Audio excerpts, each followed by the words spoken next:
Welcome to our virtual fireside chat, the essentials of the customer experience. I wish I could see you, but I can't right now. Our format is set up as a webinar, but I know you're out there. And I looked through the registration list this morning to see who all was on the call. And for almost all of you, I wish we were together in person.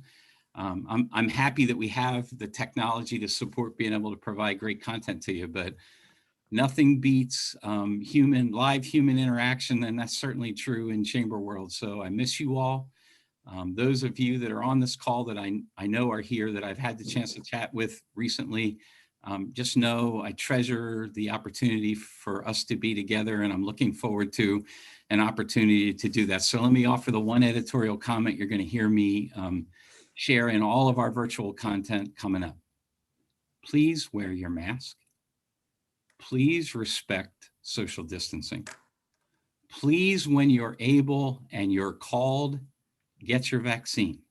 Because if you're serious, and I am deadly serious about this, in wanting to get our businesses back to profitability and full function, we're gonna have to comply with these regulations.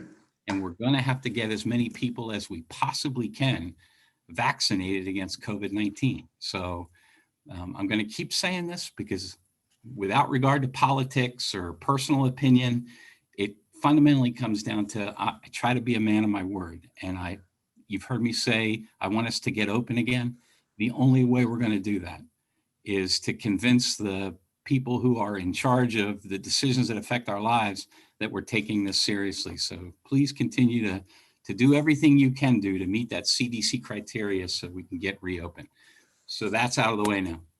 So now I'm excited to offer you this content today because it's very different than the content that we've been providing. And I'm excited about that because it's going to be more of a conversation as opposed to just a straight presentation and then an opportunity for you to actively participate in this. We're joined today by Michael Pellet and Scott Alexander. Michael is a former executive in the customer experience process with Salesforce, a nationally recognized, significant influencer in the marketing space and the communication space and the business development space. So that's the 800-pound gorilla in the room is when we bring you a subject matter expert. Trust me when I tell you, he's a subject matter expert. He's also a serial entrepreneur, which is, the Salesforce thing is really cool. I'm more drawn to the fact that this is a guy who knows how to start up a business, package and sell a business, and then start up another business, and then repeat that process. So we're really excited about that. And then the icing on the cake is Michael is also an educator and understands how to communicate important ideas to an audience so that they take away from it. And then he does as well. So his interaction with his students and with you today will enrich and enhance his opportunity to grow into the future. And Scott Alexander. So above all else, he is one of my closest friends. I have known Scott Alexander more than I've known all the rest of you because Scott and I had a shared martial arts experience in the 1980s, long before I had a public profile or presence in Frederick County. And yes, he routinely beat the crap out of me. He's much younger than I, but a much more talented martial artist. But that's not what draws me to Scott. What draws me to Scott is Scott's ability to connect people with important knowledge, information, and opportunity to help them grow as individuals, grow their business, and be more successful going forward. He is a published author. He is a well-regarded and respected lecturer. He's a business coach. He's a human coach, and he's an amazing mentor. So Michael and Scott, I'm going to turn microphone time over to you. I'm going to mute and be here to participate when it's my time. So take it away, gentlemen. Thank you, Rick. Awesome, Mike. I'll let you go first, buddy. Yeah, I guess, Rick, you did a fantastic job. You made me sound really impressive. I'm not that impressive, but I appreciate the kind words. Very, very kind of you. Just one thing I want to add is I've spent the bulk of my career either working for or supporting small businesses. So despite the fact that I went to work for Salesforce and I've worked for a few other companies and consulted to some pretty big companies throughout my career, the vast majority of the time that I've spent working has been in the small business environment. And so a lot of the things we'll talk about today, I just want to tell everybody on the call, don't be daunted by it, because the truth is these apply to a one person business just as much as they apply to a 40,000 or 50,000 employee company. So that's all. I'll turn it over to you, Scott, and you can chat a little bit about Sure. your Awesome. history. Yeah, well, thanks very much. So for those of you who are on the call who have, who are new to me, Rick, same thing. You make me sound really impressive. I have started this journey, I guess, back in 1990 when I graduated with a master's from Boston College, and it was the same year that I finished my 7-year journey to get my black belt. And since then, I've started 5 companies. I've had my butt kicked by most of the best black belts on the East Coast. I've spoken on a stage in Vegas for a Fortune 100 company.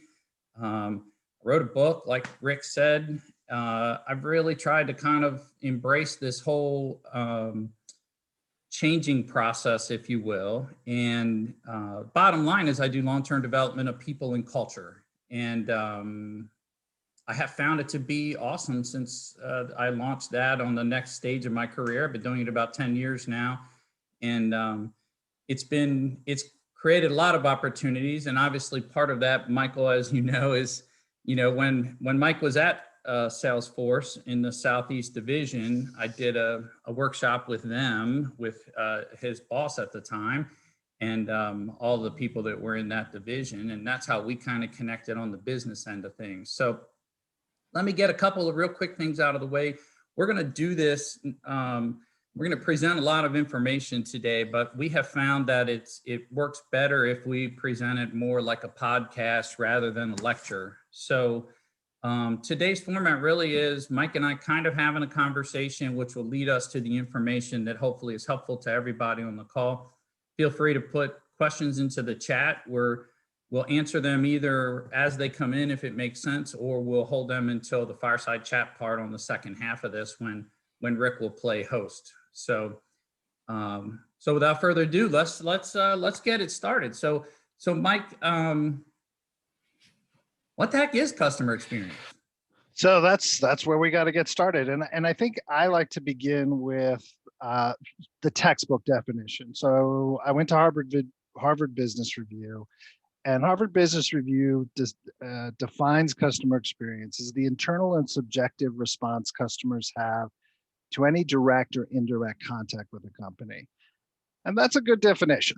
But I'm more of a visual person, so I like to think about it of what customer experience sort of means and how we relate to a customer when you're in a business or you're running a business. And the way I think of it is more like this. If you put the customer at the center, you think about the interactions that customer has with you or your staff, but you also want to be thinking about how that customer is interacting with your brand, your product, your service, whatever it is that you do in other ways. And so a couple of the ways here is social media, obviously a big one. Facebook, Instagram, Twitter are good opportunities for your customer to come in contact with whatever it is that you're doing or specific products that you offer. Ads are actually another part of the customer experience. If you do online ads, you do videos, you do television ads, you do print ads, there's still some of those around. Even direct mailing is a way that a customer can interact with you, and that's a part of their experience. A really big one is your website. If you have a website, how the customer interacts with the website is really an important part of their experience. And a lot of people tend to not think of that or put enough emphasis on that. But I would say that's a really big one. If you have a product, the product itself is part of the customer experience. And then anything you do, any documents, everything from instructions of how to put something together to flyers, to handouts, to emails that you might send somebody a PDF. Those are all part of the customer experience. Awesome. So you want to go over that left side, or are you good with that? Well, so I'll talk a little bit more about the interactions, but definitely the interactions that a customer is having with you or people in your business are part of that customer experience. And I'll get into Sure. some more detail about that Well, in a it's bit. interesting what you just said, because it just brought to mind to me some of the conversations I've had actually with my partners at Pedigo, which is it's funny how many customers come in and they already feel like they have a relationship with the person that they meet at the counter. So Yeah. I guess that's it. So which leads me to the next question. So this is all well and good. Why is it important? Well, that's probably one of the more important, I think, questions to be answered. And so I grabbed a couple pieces of data that I think can help illustrate why it's important.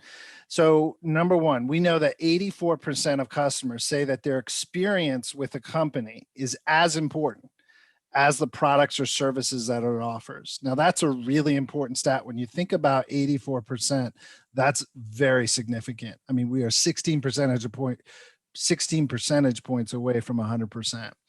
And also, I pulled some data from PwC. That's why I threw the PwC logo in here. But PwC does regular research on customer experience, and they found that customers are actually willing to pay 16% more for convenience and friendliness, and that's a part of customer experience. In addition to that, PwC also found that 54% of customers stop doing business with a company because of poor service. Now, that's a really important stat. And I want to point out that most often, when those 54% of customers leave with from doing business with a company, they often do not tell the company that they are no longer interested in doing business with them because of that poor service experience.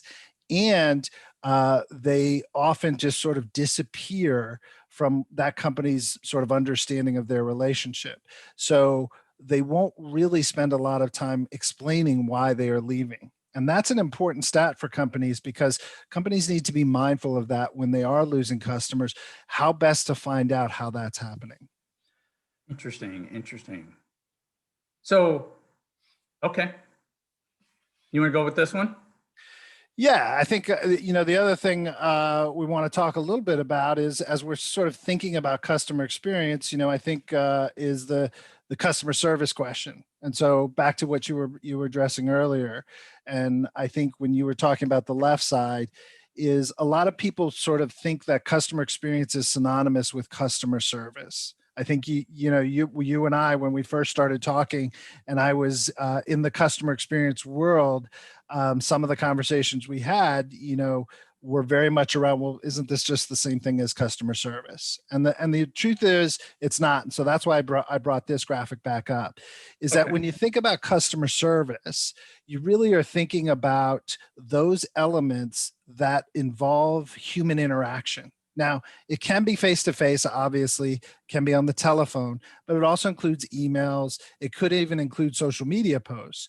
But you think of customer service as really when somebody is interacting with either you or a member of your company about topics related to your company, your product, your services, whatever it may be. It doesn't include those other elements of customer experience. So customer service, the best way to think of customer service is it's a subset of customer experience.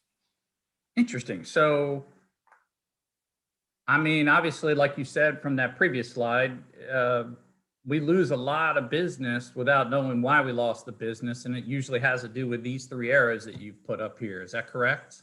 That's exactly right. And I think, we're going to talk a little bit more about the impact of service because there's a lot of data and research that really gets into that and delves into that and mines some of that. And I think hopefully today, some of the people on the call are going to learn some new things that they didn't know before. Well, so great. So let's kind of shift into we've defined it. How do we measure it? Oh, well, there you go. There's your perfect. Yeah, we've got the slides ready to go. So that's a great question. And I like to think if I put the customer at the center, I pick 4 categories of data collection. So I'm going to go through each one of those real quick and really hit the highlights of them, but also maybe talk about maybe some downsides related to them. And the first one is the one we're probably the most familiar with. It's surveys. So, every single one of us, I can't imagine that there's anybody on the webinar today who has not experienced a survey in some form or another. these days they're pretty ubiquitous. They're everywhere we go. We buy something, we get a survey. We go on a web page, we get a survey. We actually, Caitlin, I'll ask you to hold on our hold one Our second. survey. Yeah, just pause our poll for a second, and we'll come back to that. So in general, surveys are the way that most customer experience professionals measure how their customers are feeling about something or thinking about something.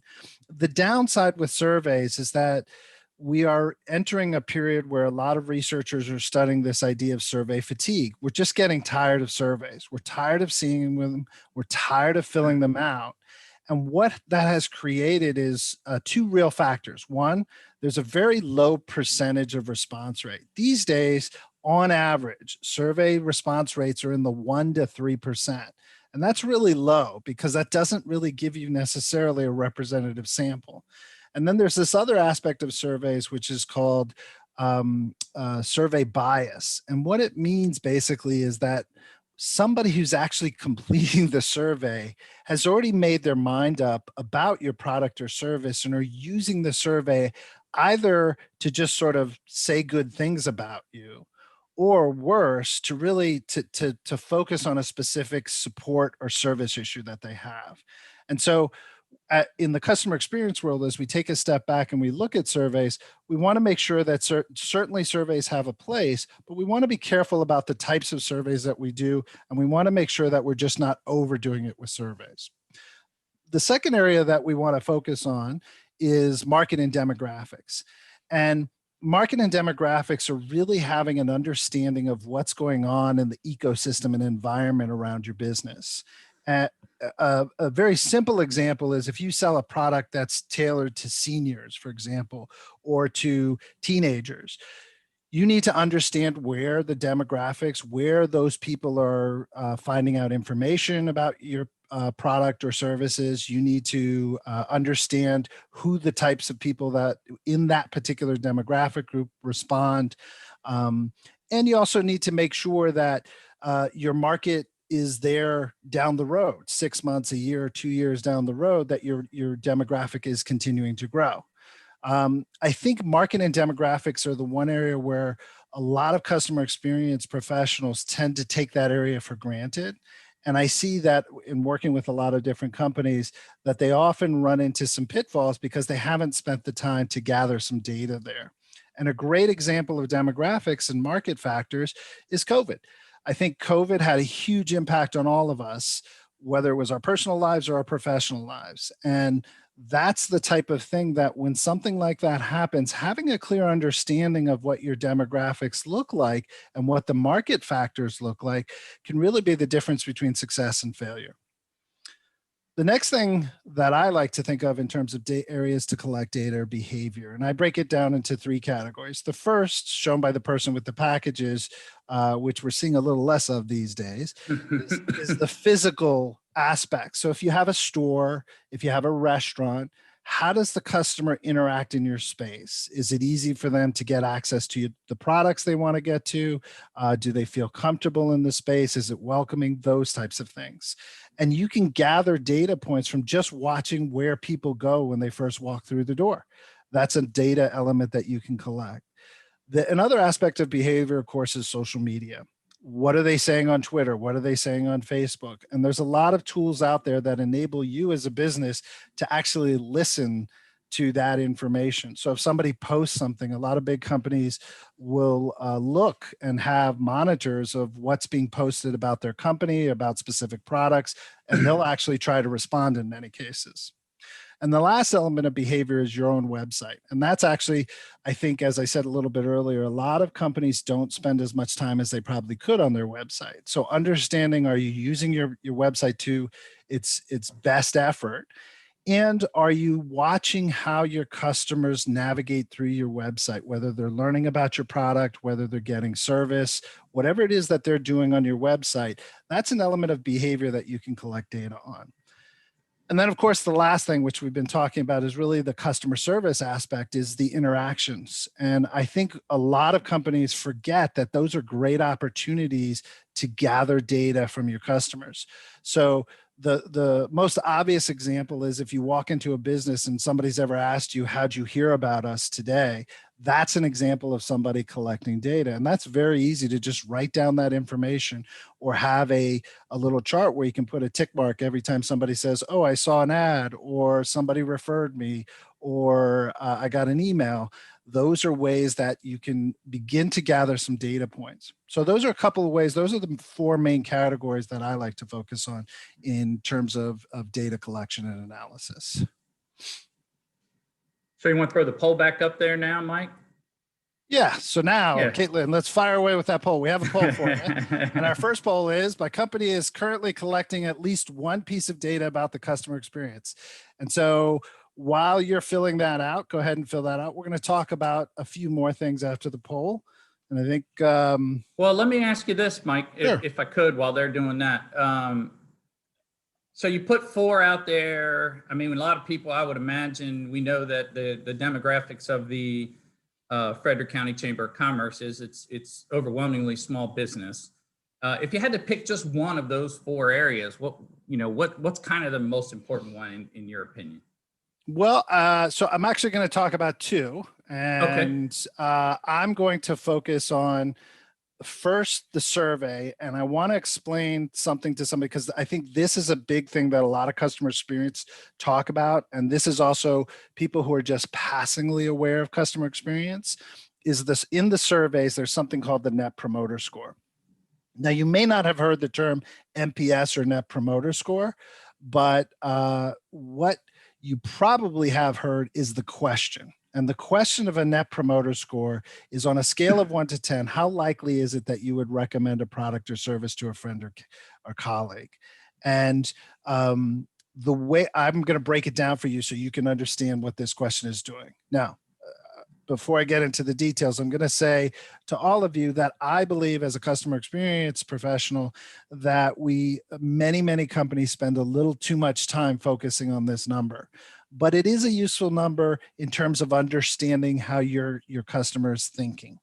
So on the scale of 1 to 10, why do they pick 10? The reason they pick 10 selections is they break it down, what you see here on the slide, is that anybody who answers a 0 to a 6 is considered a detractor, meaning somebody who would actually say negative things about the company or the product. Anybody who picks a 7 or 8 on that question would be considered passive, meaning they're not going to say bad things, but they're not going to say good things. And then anybody who selects 9 or 10 on that question is what most of us in this customer experience world call a promoter. And the NPS score, the Net Promoter Score, the NPS, is the percentage of promoters minus the percentage of detractors. And that gives you a number. And that number is what a lot of companies then look at, how that number performs over time. So that's how Net Promoter Score works. And I'm sharing that with you because that's a good foundation for you to sort of begin to think about, if surveys are important to you, how do you want to best use your surveys? And the second thing I want to talk about is market and demographics. So I mentioned a little bit earlier, Scott, about the fact that market and demographics is some of the underutilized statistical or data collection element for a lot of customer experience programs. And this is actually something Scott and I have done. So we've worked with colleges and universities and in the past. And one of the things we did with the college and university clients that we've had, we've talked to them a lot about just the demographic realities of their business. And so you all have certainly heard, if you have college age kids or you're thinking about going to school, you've certainly heard about some of the issues and challenges that colleges are currently facing. And so we told the colleges, look, have you looked at the demographics? And what we see here is this top line is really the birth rate over the last 20 years. And the green box indicates those are the kids that were being born during the early 2000s, which are now the college students, the kids that are getting ready to go to college or in college right now. And as you see that blue line over time, as we come to the present, it just goes down, particularly between 2008 and 2018, you see a significant decline in the birth rate. That's really important. If you're in the business of being a college or university, that's what your future looks like right now. And we see that the line just steadies out at really 1 in 12,000 at the current time.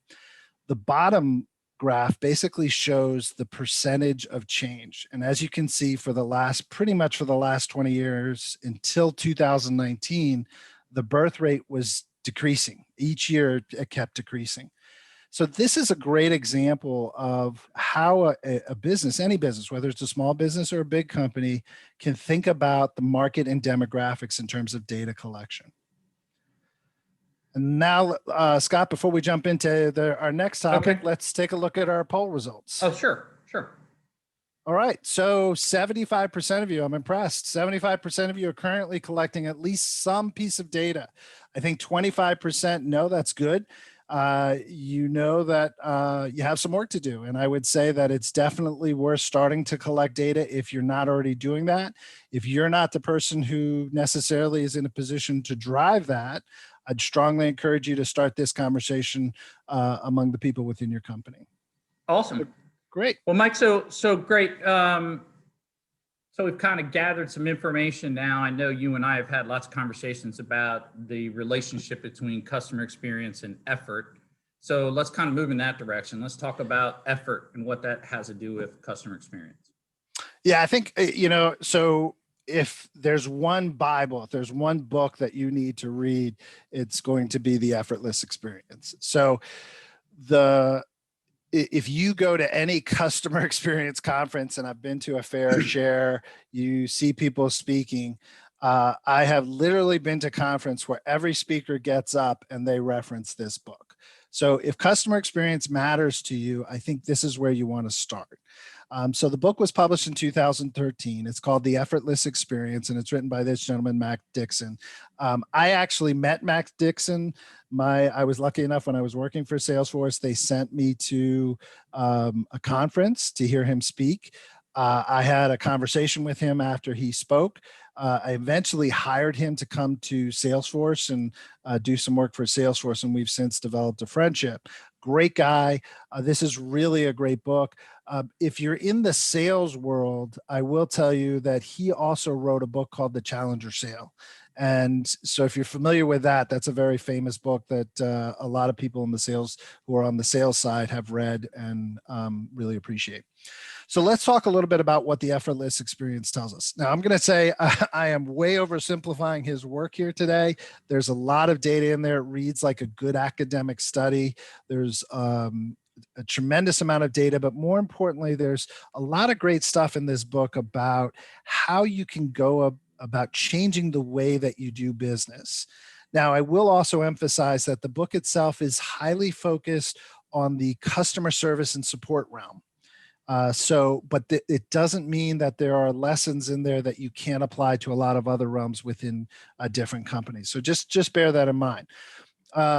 So let's talk a little bit. I'm going to really focus on two findings. And the first finding one of the first findings in the book is that delight doesn't pay. So what does that mean exactly? So for a long time, people have had the perception that if you exceed customer expectations, you sort of go that extra mile, you give them the champagne experience, as they call, or the white glove experience, that you're going to make your customers more loyal.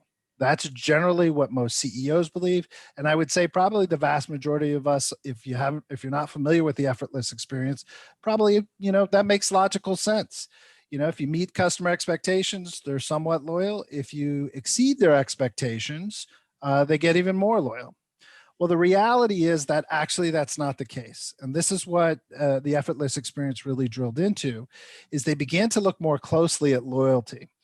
So I'm going to, again, just give you the highlights here, but if you want to delve into the data and really get into the meat of how they did this, they explain their methodology. I'm going to give you just a quick paintbrush, if you will, of how they looked at loyalty. They looked at loyalty with three key factors, lots of data points that supported it. First was the likelihood to renew. Would somebody buy from you again? They also looked at what they call share of wallet. Will somebody buy more stuff from you?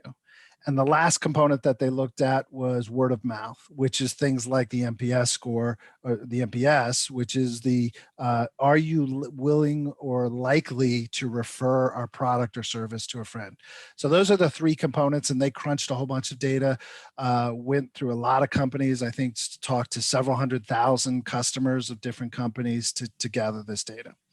And the long story short that they came up with in this first finding is that basically the minute you start meeting your customer expectations, your customers no more likely to be loyal than they would be if you exceeded their expectations. And the second finding that I want to show, and this is directly from the book, is that service interactions. So we talked about customer service before, the graphic I showed, Scott, where we have the customer, those three blue lines that I highlighted. They are almost 4 times more likely to drive disloyalty than they are to drive loyalty. So what does that mean? That means that if you have an interaction with your customer, you are more likely by a factor of 4 times to make them disloyal than you are to make them loyal. And what that does is that informs sort of the basic concepts around effortless experience is you want to avoid having to put your customer in the situation where they need service. And that's what effortless is really all about. So and I would imagine in larger companies, I mean, ultimately this kind of crosses over into a lot of the work that I do around culture. And absolutely. You get, without giving away some of the future answers, I mean, you get disengaged employees and they don't make it an effortless experience. That's exactly right. You're exactly right. Sorry, I don't mean to jump all the way to the end. So let's boil this down. What are the important takeaways? So, if there are 3 things that you get from this, if you don't read the book, 1, meeting expectations produces the same result as exceeding expectations. 2, reducing effort is the most effective way to drive better outcomes for loyalty. And 3, remember that service interactions are more likely to drive disloyalty, to tongue twister, to drive disloyalty than they are to drive loyalty. All right, let's jump into poll number 2. Caitlin, if you wouldn't mind bringing up the next poll. So we're just going to ask, I can think of at least one thing that my company or I could do to help to reduce the effort of our customers. So while you're working on that, Scott, we're going to chat a little bit more about some examples of effort. Yeah, let's talk about examples of effort. Okay, so I pulled 2 somewhat local businesses. One's in Virginia, one's in Maryland. And this is sort of what to do and what not to do, both very small companies. One is a food, restaurant basically, but takeout restaurant, and they do ice cream in the summertime. This is out in Western Maryland, Deep Creek, and love the food there. The food is excellent. One of the things that they don't have is they do not have a website with their menu online, and they didn't put their menu in the Google Maps, which we know is actually a place when people are traveling to the Wisp and Deep Creek area, is a way that people use to find things like restaurants. So this is a great example of adding effort to your customers. One of the things that drives me crazy is there's no easy way to look at the menu. You either have to call and ask them what they have, or you have to have a printed version of the menu. And so this is a very simple way to reduce customer effort. If you have a business that has walk-in customers like this, you're definitely going to want to put as many resources as you can online, either through a website or through tools like Google Maps, Facebook, and others. Just remember that things like Facebook, Instagram require people to have accounts. And these days, less and less people, more and more people are deleting their Facebook accounts. So it might not be the area that you want to focus on if you need to get information to all of your customers. On the other side of the screen here, I have just a pellet stove. No pun intended, last name pellet, but there's a company that makes pellet stoves. And these guys are a small company, but one of the things they've done that's really brilliant is they put how-to videos. They're 2 to 3 minutes long on YouTube, and then they've assembled them on their website. So you can go into their website, select the product that you bought, and you basically have access to a whole bunch of videos, everything from how to clean your unit to how to set it up, along with a bunch of manuals and anything you really want to know about the particular product that you purchased. And that's great. This is a great example of really taking advantage of something like a website and reducing the amount of effort that your customer has to go to find out information. So these are two examples. Now, Caitlin, if you don't mind, let's pull up the results and take a look at what people said to our poll. Oh, good. Okay. So people are, this makes me happy because I think people are listening to us, Scott. 100% of the people can think of something to reduce effort. I'm going to, Scott's going to talk a little bit about how to do that within your company in a second. And we're going to encourage you to go back and, start putting that into place because it does make a difference. So let's talk about mapping. Absolutely. Without getting too far into, the big giant companies, how does a company go about creating this, map of the customer journey? So mapping is a way that you can understand the customer journey. So actually I'll use my bottom line from effort is one, you need to understand the customer journey as it relates to your product or service and find ways to make that journey as easy, that's effortless as possible. And so what is mapping? So when you have a big customer experience team, this is what a journey map looks like. And this is certainly useful. This is a detailed journey map of an online tax service. This is the real deal. So this is actually a true journey map. There's a lot of stuff going on here. Yeah, that looks a little probably overboard for most of the people on this call, don't you think? Absolutely. Yeah. Honestly, it was overboard for us when I was first building the customer experience team at Salesforce. And I'll look at another one. This one's a learning management system, a lot less words, but guess what? There were about there's a lot going on here, and there were 10 documents to support that had detail about this. So first and foremost, when you're thinking about the customer journey, you want to start simple. So building a map, what is a map? A map is really just the step-by-step process that a customer goes through when interacting with your company, your brand, or your product. So remember that first graphic that I showed when I was describing what customer experience was. It's how they interact. The journey is their step-by-step process of how they interact with all those things. So if they're first finding out about your product, they, for example, get an advertisement, and then they start to research the product, that's a part of their journey. And when you're thinking about a journey, you want to start very simple. And basically, this is my sort of, in a nutshell, what is the purpose of your map? It's twofold that I'm going to recommend. This is what you want to start with. One, you want to gain understanding of what your customer is going through. And number two, you want to use the map as a decision-making tool.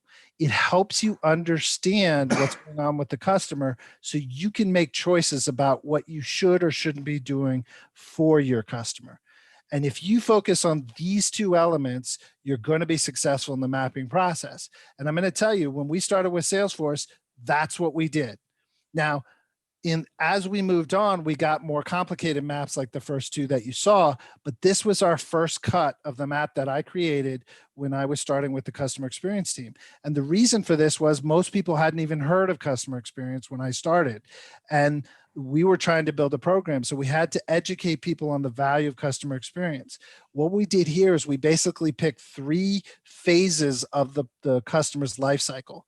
The first phase you see is the first 2 columns is the buy. Then we had the get started once the customer has purchased the product and what they're doing. And the third is grow and extend. What happens after they've been using the product for a while? And we broke those down into subcategories, but we only looked at 2 components, and those are our rows. The top one, what is the customer doing? So we can better understand and make decisions. And what does the customer expect from us? And that was it. And then we took that to different teams. We took it to the marketing team. We took it to the product team. We took it to the implementation team. We took it to the renewal team. And we had conversations with them and used this as a tool to help them, A, better understand the customer, B, make decisions about what they could do to improve and ultimately focus on reducing effort for the customer. And so I recommend you start with basically just a spreadsheet. Your columns are the steps that your customer will go through.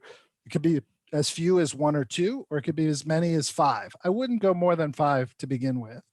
And your rows are really what you need to know. For example, the mindset of your customer, or potentially the need of your customer. If you're a restaurant, your customer gets hungry. That's what you want to focus on. Then you want to look at expectations. If you're a restaurant that delivers food quickly, then the expectation is they want the food hot and ready to go in a shorter period of time. Those are the starting points that help you to make decisions. Awesome. So let's get into change, Scott, and this is your area. And I know I want to move quick here because we want to get Rick. Yeah, let Rick in on the conversation. He's probably chomping at the bit because I know like Rick likes to do these conversations. And I'm sure he has a lot of questions for us. So, Scott, one of the things I wanted to bring up real quick is the World Economic Forum has identified what they call the fourth industrial revolution. They're concerned about it. Mainly the pace of change is increasing at an increasing rate. We throw a couple examples up here. You've heard about drones. Amazon's already experimenting with drones for delivery. We've heard about certainly electric cars with General Motors' announcement that by 2035, their entire fleet of cars will be electric.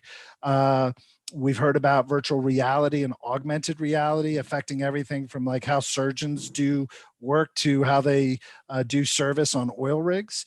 We, of course, know about the power of our phones and how more and more we can do all of our banking transactions on our phones. We can do, ride sharing on our phones.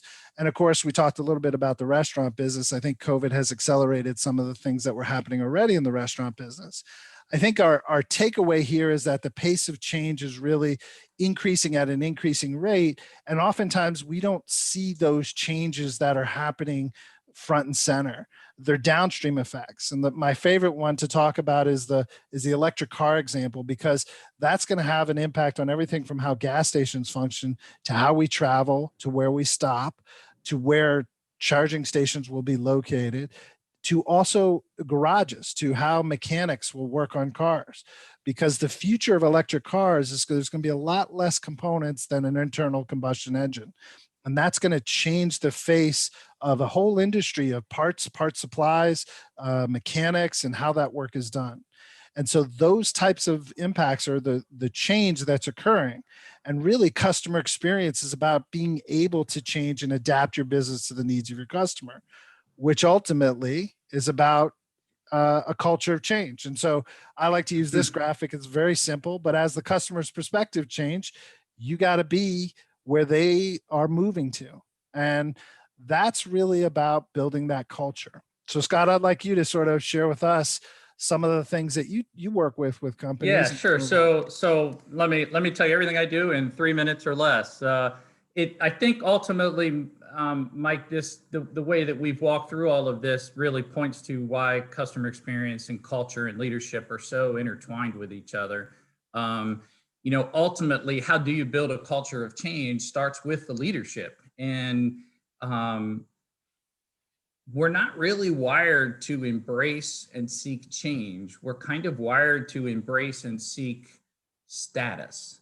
And by status, I don't mean status in society, but status quo, right? So we want balance in our lives. We want it to be predictable.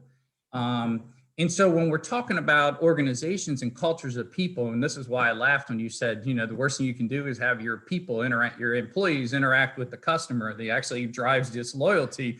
Well, I mean, that's just an indictment on culture.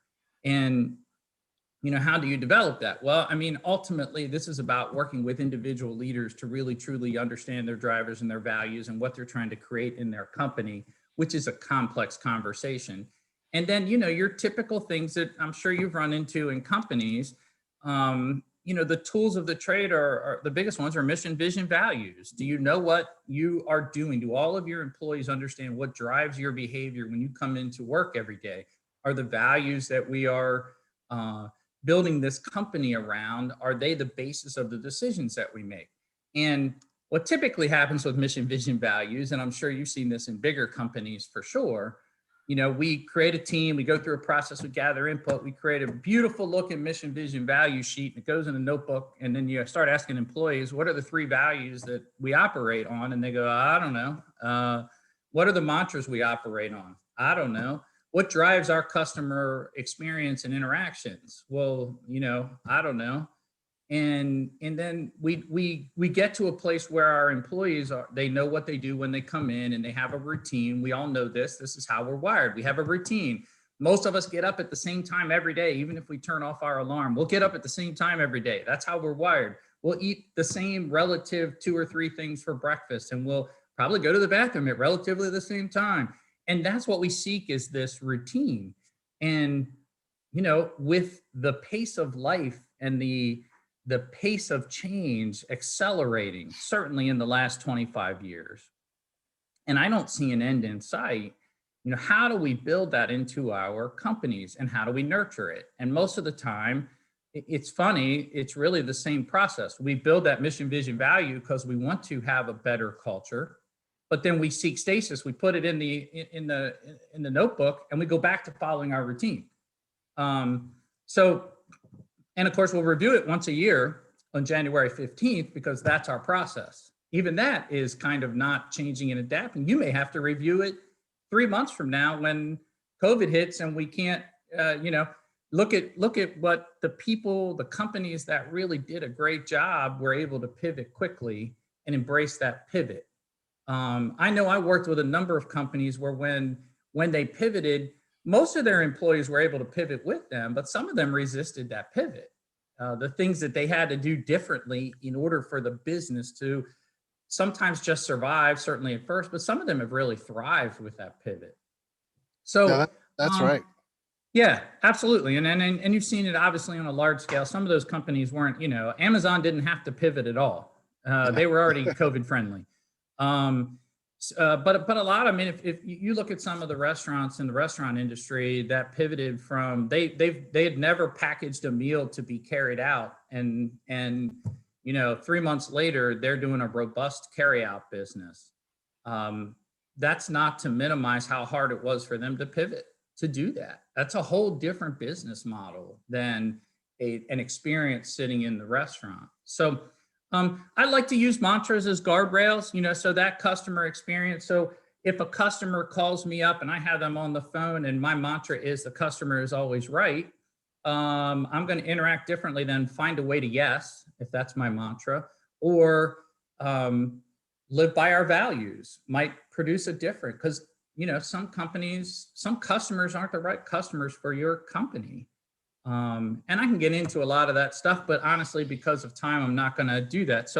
But I will finish with this. I mean, it really does all start and end with the leaders and the leadership team. And those people might be in leadership positions, but they might also not necessarily be in the position, but be that kind of person that's a leader that we all know is a leader, and they can drive that culture of change within companies.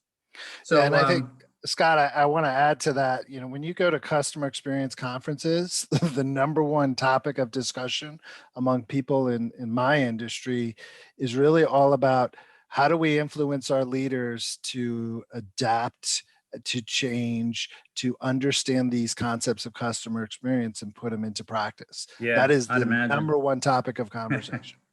Because the easy answer is to just appoint a customer experience team, let them go do their thing, and then bring it back to the C-suite, and we'll contemplate it, right? But not necessarily engage in it. So. Exactly. So I'm going to ask that we bring Rick back in, and Rick, I'm going to let you kind of take over from here and tell me what questions you have.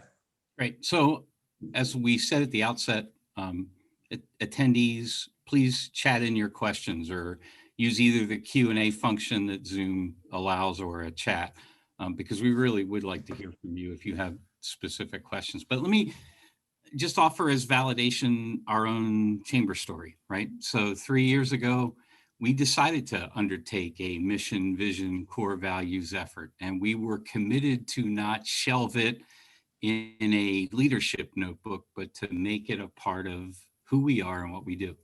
So we asked our customers, both our members, our current members, our past members, our volunteers, our committee members, and our board to tell us what it is they see our role in this community. And there's a danger as an organizational leader, when you ask people that kind of open-ended question, you may not get back the response you had hoped.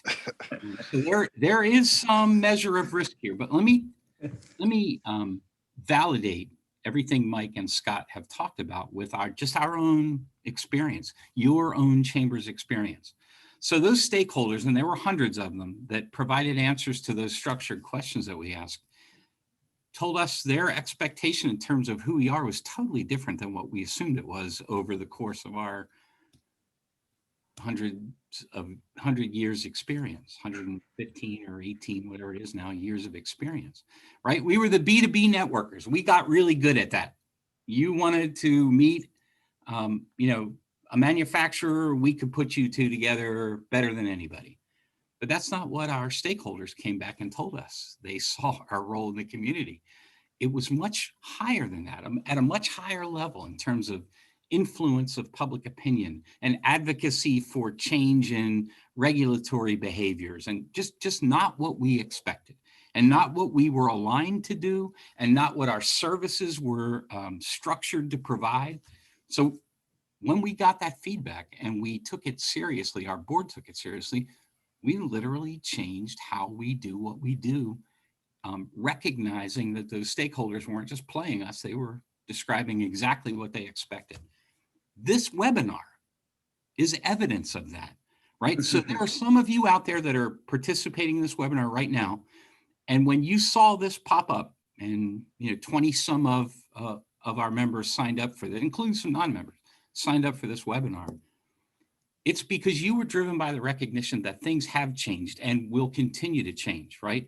A year and a half ago, we were sitting on the most powerful engine for economic opportunity in our history right here in Frederick County. More jobs were being created, more wealth was being created, more opportunity was out there than had ever existed before, and then COVID. And we had ramped up, we had geared up for the economy that we were celebrating, only to have the government stop it, bring it to a complete and absolute halt in, you remember, in late March of last year. That the underlying structures of that powerful economic engine still exist today. I mean, what we need is to be able to re-engage. We need the government to lift restrictions and controls, and thank God the science seems to be indicating we're headed in that direction. And that's why I gave my little editorial at the beginning, because we want to make sure we're doing everything we can to be prepared when they do start to throttle back on these regulations. But this conversation, in terms of both the process and the practice of understanding customer experience, and Scott's discussion about culture and shifting and leadership's ability to be flexible and be creative and listen and adapt, that's all part of our redefinition in terms of what it is we do.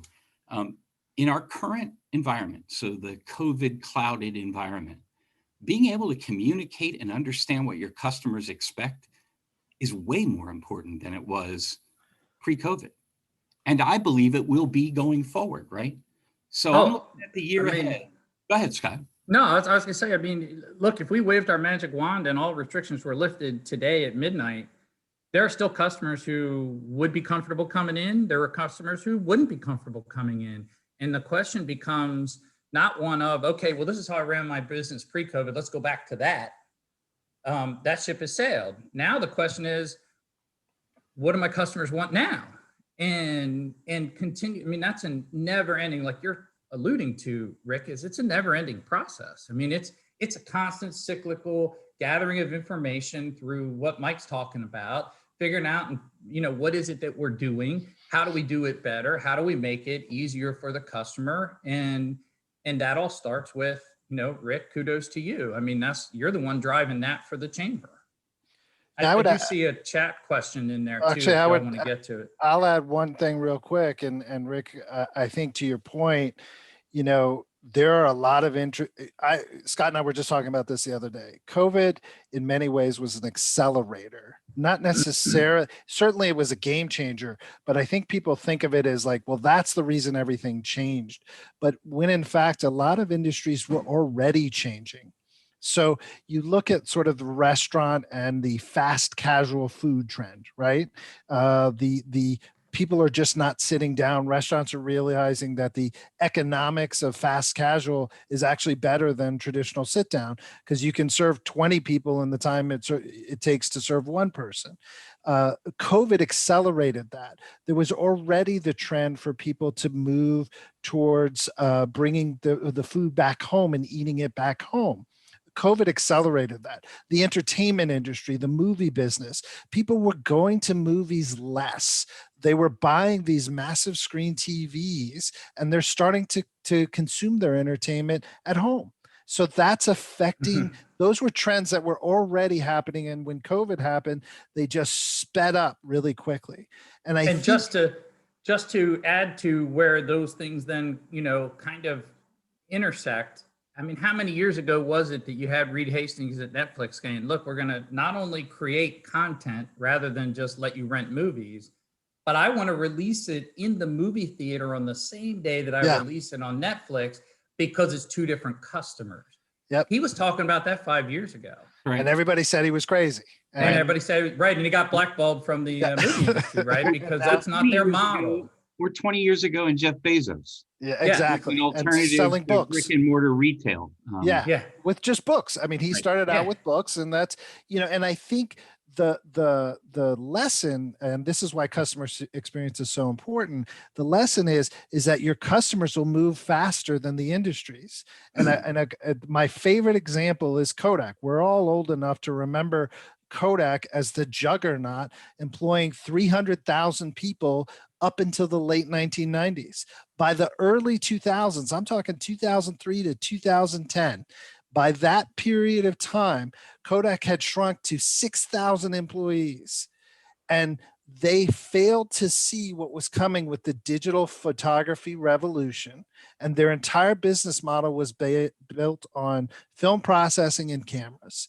And when that went away and suddenly we had them in our personal devices, we were able to take pictures. All of a sudden, the entire system changed. And what did the customers do? The customers moved very quickly to those new technologies. And we now see a very different world about what photography means to us. And I think to that point, all of these things we're talking about is keeping your finger on the pulse of what's going on with your customers helps you to adapt and to adjust. And so that you don't necessarily have to, hopefully we don't see more COVID, but I'm of the mind, there will be another COVID. There will be something else that'll lock us down, whether Ebola becomes more contagious, or it's going to be something that's going to happen in our future. We're human beings, we travel internationally. It's just the world we live in now. And when those things happen, being adaptable and adjustable and knowing where your customers are going and what they need is going to be the difference between success and failure. So again, the reason why we're offering this content, we're going to talk at the end about how, in a partnership with Scott and Mike, we're going to expand this to be more specific, kind of on a cost registration basis, because I know there are questions out there. But the point I want to get across before we get into both Mark Van Bibber's question that's in the chat and some questions that I have to ask you guys. I want to stress one point. So over the years, Scott's been helping us build our aspirational leaders here in Frederick County through Leadership Frederick County. And Scott has a common mantra Mark has asked us to talk about. Scott's mantra with our aspiring leaders always is around the theme of intentionality. So I'm suggesting that for those 20-some people that registered, and hopefully more that will take advantage of more targeted and specialized conversations will continue in the future, is if you're not using this opportunity that COVID has presented us to evaluate who you are, who your customers are, how you meet their expectations, you have missed maybe the best opportunity to increase your profitability in my experience, right? So that's the why we're offering this discussion today. We're going to offer some future conversations along these lines. But Scott, if you take a minute, because Mark's asked a question, the corporate mission, vision, core values, I almost said nonsense, but the way it's applied in 60 depends on how you apply them as to whether they're nonsense or not. But a lot of people haven't heard talk about mantras. So would you, for a minute, and for Mark's benefit and the rest of our audience talk a little bit about how that fits in with understanding who you are, how you operate, and how you interact with your customers? Sure. So my experience has been, when you sit in with all due respect to the folks who have direct interaction with all of their employees, that's hard enough. If you have 5 employees, getting those 5 employees to make decisions within a set of guardrails that you want to empower them to use their judgment. You want to empower them to, the reason why you hire them is because they're a force multiplier. They're, 2 + 2 + 2 = 17 if each of those people are superstars and bring something to the table that you don't. And then as you scale up to a larger company where, as a CEO, I would sit and meet with my 7 division heads, and those people sat with their 8 or 10 direct reports who sat with direct reports out there. My challenge was to impact behavior and decision-making and judgment 3 layers down where I may not interact with them on a weekly basis. So the use of mantras comes down to the work I've done with some companies where you've got 500 employees and you're trying to get them to, again, make judgment calls within a set of guardrails, is to use mantras. And it gets really entertaining, honestly. I'm going to tell a funny story and I'm going to clean up my language, and everyone I think will know what it is I'm going to say at the end. But once we got through the mission, vision, value process, once we understood what was trying to drive our behavior, what the company stood for, what leadership expected, and we had a good understanding of that. Now the question is, how do we operationalize that and push it out to all of the employees in their interactions to create the customer experience? And so we do that by asking a question. And like I said, it gets really funny. I'm like, okay, so when you're walking in the morning and you put on your ABC company hat, what are you saying to yourself? And that usually starts with some level of conversation about, well, don't make eye contact, keep your head down, cover your ass. And what that operationalizes out to is somebody sends out an email, and because I'm on that email and Rick, as the chamber CEO, is on that email, I feel a need to say back and go, oh, great job. And then I might add somebody to it to show that I'm connected to the chamber CEO. And if you follow that out to its natural inclusion, and the one company I'm thinking about right now, we estimated 500 hours a week were wasted on emails that were irrelevant and people trying to cover their ass, right? And so I said, okay, well, let's talk about, when you put on your hat, what do we want people to say? And you have a great conversation and great discussion, and this one lady spoke up, which was really, really funny, and it's my most memorable one. And she said, look, we could solve a lot of problems if everybody came in the morning and said, just don't be a jerk, which was not the word she used, but it was quite entertaining, in a room full of otherwise, these were bankers. So, it was a room full of banking leaders in a company that was, thousands of employees. So after we started laughing, and what was really fun, I was like, what, actually that works. Can we use that? And, the people in the leadership positions were like, we probably can't put that on a poster on the wall.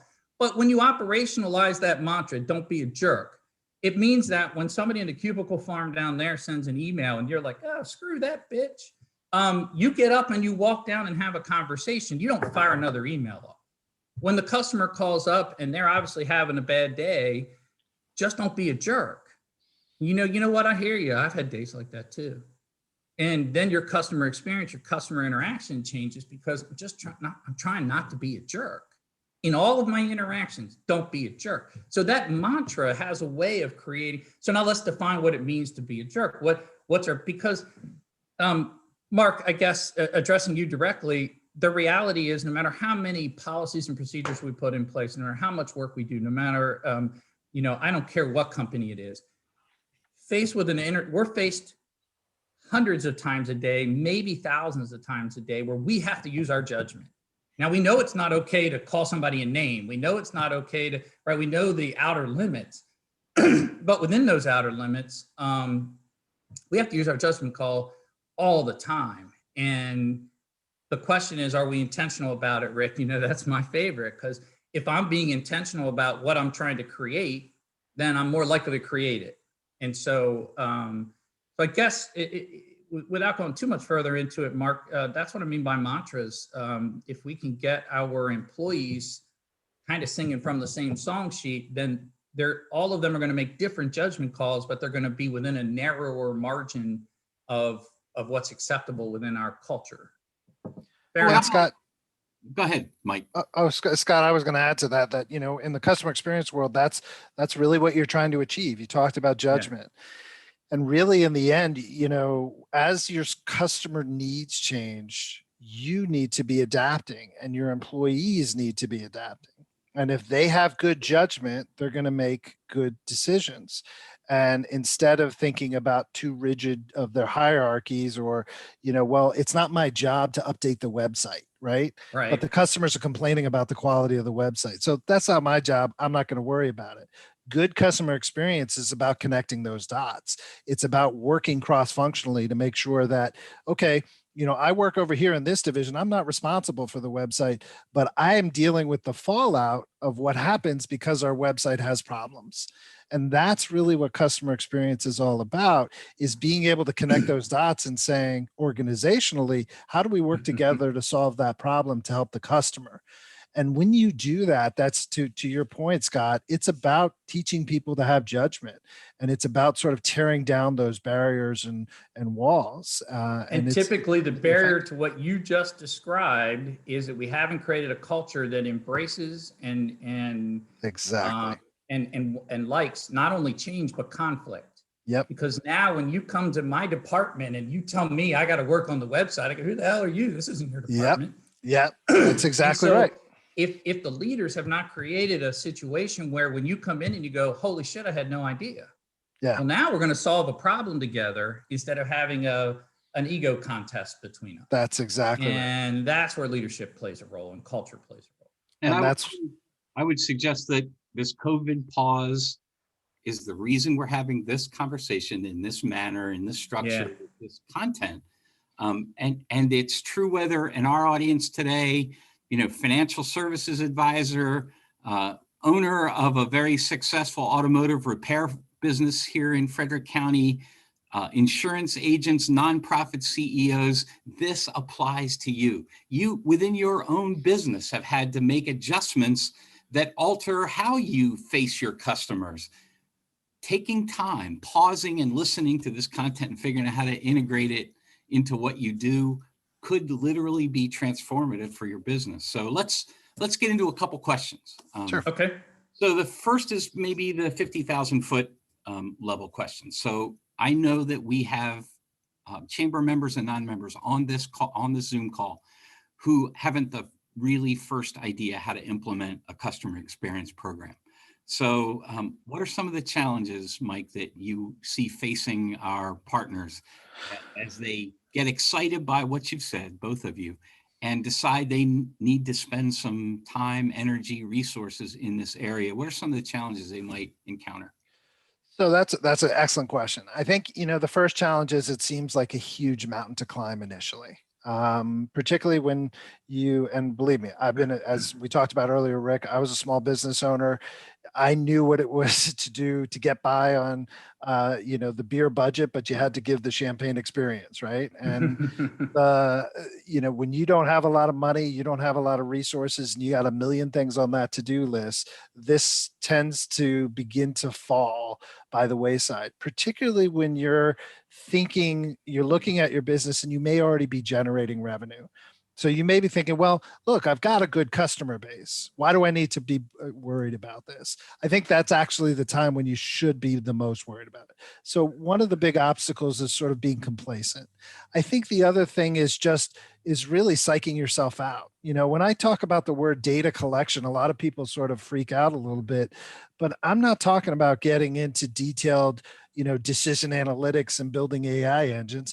I'm talking about just maybe putting a little piece of paper next to your register, or anybody who interacts with a customer, just asking one of two questions. The "how'd you hear about us" question is a good one. Do we understand our customer? Do we know what our customer looks like? There's, and as you mentioned, Rick, we're going to be working on some more intensive workshops with people who are interested. One of the things you can do is you can profile your customers. And what that means is you just create personas of the types of customers you have. It's grouping your customers into some groups so you can understand them better. And that helps you. So for example, if your customer base is made up of teachers, you know that teachers generally, get out of school done with their teaching day around 3, 4 o'clock. And maybe that's when they are going to be mostly interacting with your product or service. If you're dealing with people who work in, restaurants or bars, you might actually be seeing them in the morning because they're working in the evenings when restaurants and bars are the most busy. So, understanding, I think, in terms of challenges, is really just not being intimidated by what's out there. Start small and just ask yourself some simple questions to get through that. Do I understand my customer? What does my customer look like? What is my customer going through as they go through the process of getting to where they are interacting with me, buying my product, taking advantage of my services? I think, to me, those are the biggest challenges, quite frankly, is just people psyching themselves out and thinking this is a lot harder, and not necessarily focusing and saying, well, I can dedicate an hour or two a week to think about this and put something in place. Mike, I liked your first earlier on. You made a comment about, it could be as simple as watching where do they look when they first walk into business. And in my head, I was going to a downtown business. When I walk in the door and I go, oh, that's what draws my attention. Maybe it's as simple as Yep. if 80% of your people look to that corner first, then you put a sign there, right, that says, look Yep. here first. Yep. And you kind of guide customer behavior because you've observed customer behavior. I mean, it can be that simple. Absolutely. And there's a lot of, there's eyeball tracking tools Yes, I on know. computers where they'll bring people in to look at websites, and then they'll do a study of the website. Companies like Starbucks are very deliberate about where they put everything in a Starbucks. So when you walk into the Starbucks, they already know where you're looking most of the time. And that's actually very easy data for you to collect. You just got to be deliberate and thoughtful. And as Scott, you said, in the culture aspect, is make it a team sport. If you got 2 or 3 or 4 or 5 employees, get them all involved in the process of customer experience. Yeah. We find that when more employees are involved in customer experience and they understand what it is, the customer experience programs become more effective. And if you want to hone the skill, one of the things I like to do, and this is really kind of tongue in cheek, but it's really true, watch a show and try to guess what their customer profile is, because you can tell by the commercials, right? There's different things that are advertised on golf than there is at NFL football games than there is at The Bachelor. Yep. And I'll stop there because, there's other ones that are really funny, but you probably can sit there and you say, oh, I wonder if their profile is of their person that's watching this show, because there's a similarity in the profiles of what they're marketing. Absolutely. So a couple decades ago, before this conversation was even in vogue, and maybe the only person in Frederick County other than my family that knew who I was Scott Alexander. I remember eating at a Roy Rogers restaurant. Yep. Right? And while I was consuming my roast beef sandwich, there was a tiny little comment card on the table, yellow comment card, and they exist today. But this was a couple decades ago.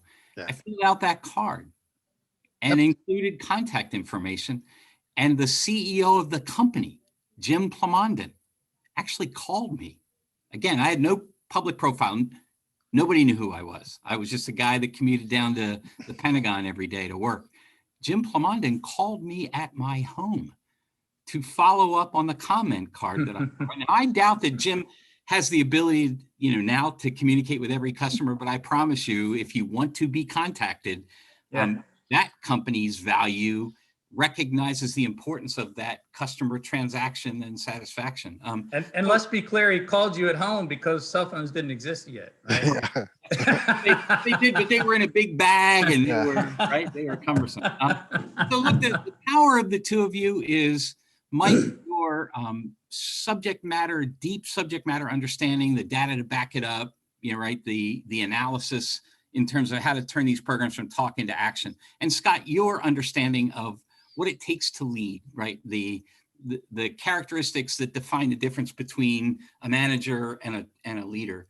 I sense from talking to Mike in advance of today that there is a correlation between employee satisfaction in a company and success when it comes to meeting customer expectation. Could you guys talk about that a little bit? Yeah, absolutely. And that's a great topic. And I do have some data. So Gallup is a big one that looks into employee satisfaction, and they do employee satisfaction surveys almost every year. And in a most recent survey, they've discovered that 85% of employees are not engaged at work. So that's on self-reporting. So 85% of employees are not engaged. 81% of employees are considering leaving their jobs, looking for another job. 81%. That is staggering. 69% of employees say they would work harder if they were better appreciated. 69%. That's a big number. It means that we have a lot of opportunity for growth. And why does that matter for customer experience? Because one company did a study, and basically companies with engaged employees, this is some of the data that they found. They had an 89% greater customer satisfaction rating, 89% better with engaged employees. 89% of your customers are better ratings of customers who are satisfied, and 50% higher customer loyalty. So Gallup did a deep dive on all of this and basically found out that there is a strong correlation, and we've known about this in the customer experience world, between employee satisfaction and customer experience and customer loyalty, which is really important, because if we think about those factors I talked about earlier, loyalty, likelihood to buy from you again, likelihood to increase their spend with you, likelihood to refer you to other people. Those are the things that you want to be building. And when you have happy and satisfied employees, employees that feel engaged, they're going to be involved in the process of improving your customer experience program. And so, Rick, what you talked about earlier, and as I said earlier, how do you get started? You first get started by working with all of your employees, getting them involved in this process. And to your point, Rick, that's why Scott and I feel like the blend of our skills are really important together, because you can't do good customer experience if you don't have good culture development. If you're not showing leadership in this area to really help your company adapt and change to the customer needs. And I think that's the correlation. That's the relationship that people in customer experience have known for a long time. But honestly, there's still a lot of executives who haven't gotten that. I was about to say haven't gotten that memo, but it should be email, which is it's really important to make sure that your employees are feeling engaged or feeling a part of the process. And this is one way to do that. And I think, so, just to jump in, I could say the opposite, right? So if your employee experience sucks, so does your customer experience, probably, right? Absolutely. But it's more complicated. It's a whole lot easier to gather data and write policies and procedures. We all know that to be true. And so that's what we do. And then we hold people accountable, and we go through processes, and we do, and culture is this kind of amoeba that it's really hard to get your hands wrapped around. And it really is a continuing, ever evolving process. And I'm sure, Mike, in your world and the work that you've done, I know that you have talked about the value proposition of having good, solid culture. When it comes down to a choice each day of how we spend our time, there are many people who are pulled in many different directions. And what do? We create a culture committee, and the CEO is not on that committee. Yeah. Well, that says a lot about the culture, doesn't it? And talking about merging what it is that we do. So Rick, you and I know we've had this conversation many times. We talk about leadership with a capital L. So the concept of leader, and we've talked about leader versus manager, and we all know somebody. We can all answer the question, I know somebody, I am a better person because I was involved, that person was involved in my life. Not because they were nice to me necessarily, they made me a better person. That's leadership with a capital L. When we get into business, and I think this is the hard part with business, and a lot of people miss the mark because business is an artificial environment. If my friend says something hurtful to me, I'll probably still play golf with him 2 weeks from now. If I remove the salary from the business equation. My employees are no longer my employees. It is a transactional environment. You are here because I pay you a salary. And so we have to recognize that and understand that. So business leadership is different than leadership with a capital L conceptually, but it doesn't have to be. And I think the more business leadership moves towards leadership with a capital L, the more likely we are to create engaging environments, hire the right kinds of employees, because if we're keenly aware of our values, we want to hire people who kind of intrinsically share those values. And those people are more therefore motivated to engage with that culture that we've created and adapt to the culture as we move forward. And it really becomes this process that builds on itself. The difficult part with it is that, I mean, as much as we've all hopefully read Good to Great, and we went, which of course I would offer to you from a leadership standpoint, it's a great book to start with. The drawback is that in order to because it was based on data, the only way to get data was to use companies that were trading on the NASDAQ, and therefore you could track data. But if you've got 7 employees, the human experience is the same. I mean, people are going to interact with their boss because of certain preconceived notions in the way that they're wired and their experiences in previous life. There's ways to harness that human potential. We all have strengths, we all have weaknesses. And leadership is about grabbing all that and making 2 + 2 = 7, because the people that you've brought into that artificial environment, they have a life they're trying to create for themselves. Work is work, life is life, and work funds life for most of the human experience. And so we embrace that and we make it the best it can possibly be. And the way we make it the best it can be is making a good employee experience, which creates a great customer experience, which creates a successful company. And so those are the building blocks I see as the overlap of what Mike brings to the table, for sure. Yeah, and that thought process, Scott, really applies to customer experience. I mean, I could really take everything you just said about building a good culture, about keeping your employees engaged, and I could apply that to customer experience, because that's really the essence of customer experience. It's about looking at what's happening, gathering information, and making decisions and changes based on that. And look, I was struck by the first one that you said, the one that you put up that I hadn't seen before, which was that, or you maybe just said it, that people are willing to pay 16% more for a better customer experience. And all I could think of immediately, and I didn't want to interrupt your thought process, was look at what's happening with Amazon. All the B players, which aren't really B players, but I'll just stick with one. Walmart has started to build a robust, will be cheaper than Amazon. Yep. But you know what? I know that when I go on Amazon, I hit one click and it's almost like Wile E. Coyote's delivered to my door. I'll pay the extra $10 if need be. Yep. Walmart, I'm not sure about. Yep. And it's a great example of what you were talking about. That's exactly right. So we talked in our earlier conversation, kind of setting this Fireside Chat up. We talked about kind of our member profile. So just under 1,000 member organizations, public sector, private sector, nonprofit sector. The biggest companies in Frederick County, right? Leidos and AstraZeneca, Thermo Fisher, the county government, city governments, the school system, big employers. But 90.7% of our members and the people on this call employ fewer than 50, and the majority of them employ fewer than 10 or 20. Yeah. What advice would you give them as they listen to us talk today about the importance of understanding that customer experience, applying leadership, corporate leadership, energy and enthusiasm and motivation and inspiration in this conversation? What advice would you give to those participants on this call and others that are going to see it, and the folks you'll talk to more in detail, more in depth in the future, to get started on this customer experience journey? Hey, Mike, can I go first? Sure, go ahead.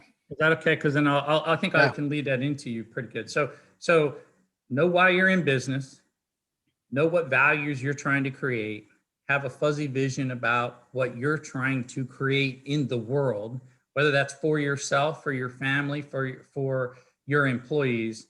Know those things, hire the people that engage with those values and that mission and that vision, and then focus it through what Mike's about to tell you. So first and foremost, I would say, Rick, it's not that hard. This isn't rocket science. Yeah. You know what I mean? I'd love to say that it is, and I'm so unique, and you need to pay me $1,000 an hour in order to gain this knowledge. That's just not true. Most of the customer experience principles are easy. They're easy to understand, from data collection to journey mapping. This isn't that challenging to begin to make a part of your day-to-day business operations. And I think, to Scott's point, it's really about sort of positional, how you think about things and how you sort of go about your day-to-day business lives. And if you can make that shift, then it becomes really easier to start thinking about, one of the things we did at Salesforce, and I've done with other clients over the years, is you take a step back and you just say, okay, we're doing this. How does that impact the customer? That's a very easy way to put customer experience at the forefront. Hey, I'm rearranging my store. How does that impact our customer? We're changing our menu. How does that impact our customer? We're doing consulting services differently. How does that impact our customer? We've changed our website. How does that impact our customer?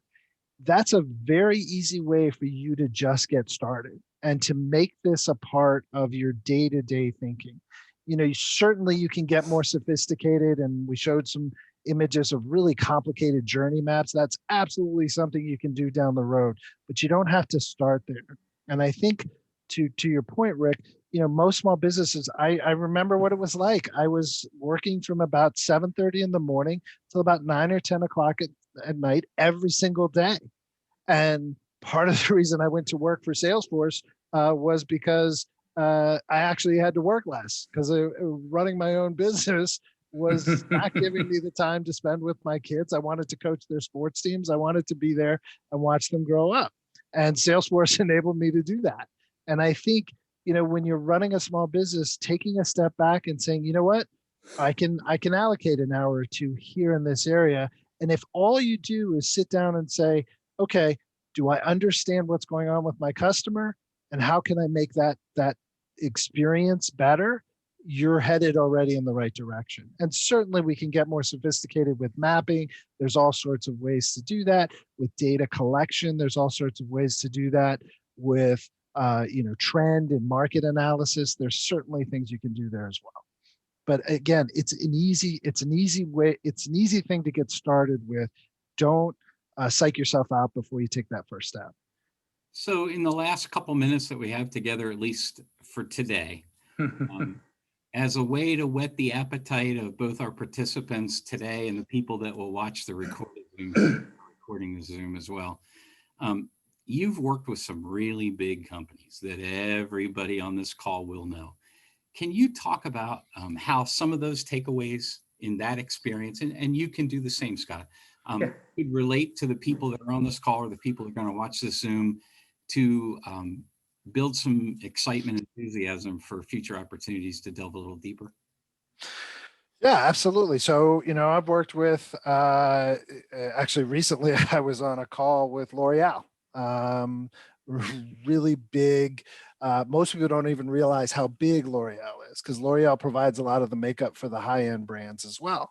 And their business model is changing. So if you think about L'Oreal, what essentially they do is they make makeup products, but they supply makeup products to stores for the most part. They didn't have a direct model. And with COVID, their model changed completely. So I was working with them on how they look at their Salesforce products and services and how they sort of adapt what the world has changed for them. And that's I think that's very relevant to the one person business. Is L'Oreal hadn't really thought about their business as an e-commerce business. And suddenly COVID turned them into an e-commerce company. And I won't divulge specific numbers, but it is staggering the amount of transactions that have gone directly to L'Oreal through their e-commerce site, which used to be purchased through a third party. They would sell their products to a third party. The third party would sell it like an Ulta or some makeup company, that type. And that's a great example of how the small business can really rethink, I think, in the website space. And what I would say is certainly I could spend 2 hours talking about Facebook and the perils of working off of Facebook. But I would say if you don't have a website, or if you haven't spent a lot of time of your website, that's a great lesson to be learned from the L'Oreal experience is go look at your website. Is your website doing what it needs to do? Does it work on a mobile device? Because we know now that 50 to 60% of all website traffic is actually coming from people on mobile devices. So check that. If it doesn't, it's very easy to find the tools at very low cost for you to upgrade your website. Are you putting enough content on there to support your customer's experience? That's another lesson that I think L'Oreal was dealing with as well. So those are the types of things I think from a big business to a small business, and certainly there's a lot more. But I know we're sort of at time here. But I think all of these principles and concepts definitely apply to small companies. And so don't assume that just because, well, customer experience sounds like it's for big companies. No, it's absolutely for small companies. And to a certain extent, I would argue it's more important for small companies to embrace. I think about our I think the retail scale, yeah, I think the scale is so different for a smaller company, right? In Frederick, if you, the ability to increase sales by 8 to 20% is not a big number. For Amazon to increase their sales by 8 to 20% is a really big number. Yeah. And so, yes, and I think that my quick answer to your question, Rick, is look, I don't care whether you work for a company, whether you own a company, whether you're starting a company, it doesn't matter. We all have, again, work is work, life is life. We're trying to find a way to fund our life. I would say the 80% of the work that I do is because people have been successful financially, but they hate the life they created. And so it's a trapping of kind of the American culture, in my opinion. And so I've worked with people who make $1 million a year and they're up in the middle of the night and they have stomach problems and they have sleep problems and they're fighting with their spouses and they don't like their relationship, what they have with their kids. And they feel trapped in their job making $1 million a year because they need to, keep the machine going. And changing that mindset to find, okay, what is it I'm trying to create? And I don't care whether you're a one-person small business startup. I've worked with a lot of people. I work with a bunch of people locally that, have become really good at adapting and moving forward and changing their way of doing things. And they're happy. And then and doing that creates energy. So like you said, Mike, I mean, if you're putting in 10 hours a day and you hate it versus 10 hours a day and you love it, your productivity soars when you actually see a path forward to Absolutely. What you're trying to create is actually consistent. I mean, what you're doing is consistent with trying to create what you're trying to create. And if we can get all of our employees, if we hire the employees who buy into our values, who actually connect to, and it actually works, the multiplier effect is tremendous. Absolutely. And then, like I said, focusing that through the customer experience is business leadership from my perspective. So we're at the end of our appointed hour. Time. We can go for hours. Yeah. But I really do want to stress to all the people on this call and the people that will watch this as a recorded Zoom, we will continue this conversation and we'll work with Mike and Scott to break it down into consumable chunks, like maybe an opportunity to discuss the mapping process and more detailed discussions on all of the things that we covered at a very high level today. Mike and Scott, I want to thank you from the bottom of my heart. I think this has been very informative. I think it's at best a spark, but we understood that when we set this up, that because there's so much more to cover. Those of you that have participated, thanks a lot for the time. 90 minutes is a ton of time to dedicate, but I promise you, if you see the opportunity and possibility to enhance and enrich your business experience and that of your customers, you're going to increase your profitability and your own satisfaction with the work that you do. That's where we want to head with this discussion. So thanks both. Thanks, Rick. Appreciate it. Thank you for the opportunity. For joining us, and you'll be hearing more about this very soon. Thank you, everybody. Thank you.